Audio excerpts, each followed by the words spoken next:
Alice and Bob are playing a game with a row of stones, each worth a certain value. On each turn, Alice splits the row into two non-empty groups, left and right. And Bob adds up the value of each group, then throws away whichever group has more value. If the two groups are equal, Bob can choose to throw away either one.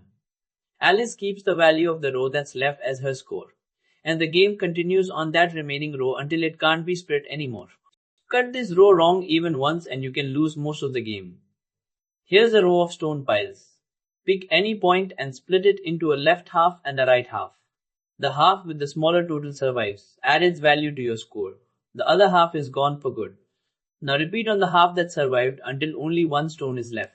I'm Kai, and this is Fun with Learning Technology. Let's get into it. Take the row 6, 2, 3, 4, 5, 5. Split it again and again, always keeping the smaller half's value until one stone is left. Play it perfectly, and the best score you can bank is 18. You might think, just cut wherever leaves the smallest possible surviving pile. Try that on 6, 2, 3, 4, 5, 5 and the score comes out low. But cutting somewhere else on that exact same row scores way higher.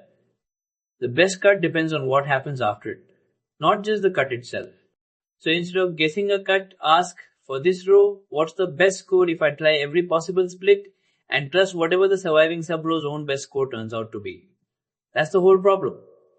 Just ask recursively. Code that literally does that. Try every split, recurse, take the best, gets the right answer. But every sub-row resolves itself from scratch inside every larger row that contains it, and that branching blows up exponentially as the row grows.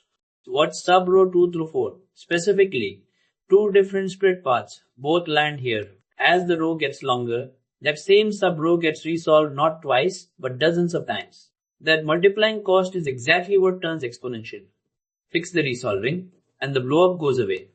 Think of it like an index card for every stretch of the row. Solve that stretch once, write the score on the card, and reuse the card instead of resolving it. Define dp at ij as the best score you can get starting from just this stretch of the row.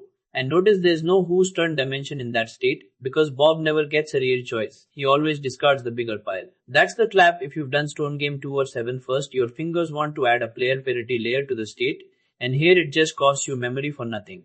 Fill it by stretch length, solve every length, solve very 9 stretch, then length towards length and time. Solve very 9 stretch once, length stretch once stretch when time mention in that state because Bob never gets a real choice. He always discards the bigger pile.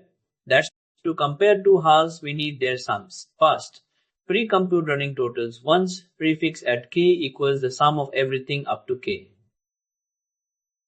Now any range sum is just one subtraction, no reworking the array. First we build a prefix array with one pass, so prefix at k always holds the sum of everything before index k. Then we set up the dp table itself, filled with zeros, one cell for every start and end pair. We loop over stretch length first, then the starting index, so shorter stretches are always finished before longer ones need them. For each stretch we try every split point, compare the two sides using the prefix array, and add the surviving side's own dp answer. Here is the whole thing put together.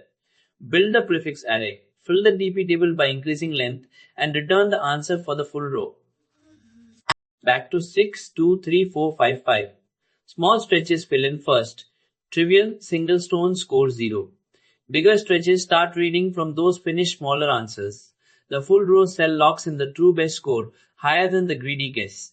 With n stones, we fill roughly n squared cells, and each one can check up to n split points. So it's big O of n cubed time, using big O of n squared space for the dp table and the prefix array. The winning move here wasn't picking one clever cut. It was checking every possible cut and trusting the already computed answer for whatever pile survives. That pattern, try every split, reuse the sub-answers, is called interval dp, and it shows up anywhere you're optimally cutting up a sequence. New daily drops tomorrow, same time. Faster than expected? A like tells me that. Quick one. What if you drop j and only cache an I? Pause it and think that through. Take a second before I give it away. The sub-array from I to j isn't fixed by I alone, so dropping j collapses distinct states into one wrong answer. With prefix sums replacing the inner sum loop, what's our final big O? Guess before I say it. Add it up. states times transitions, n squared states, and prefix sums make each split check constant time. So we land at on squared instead of n cubed. Talk is cheap. Let's actually run this. I fed it all three of the problem's real examples, no cherry picking.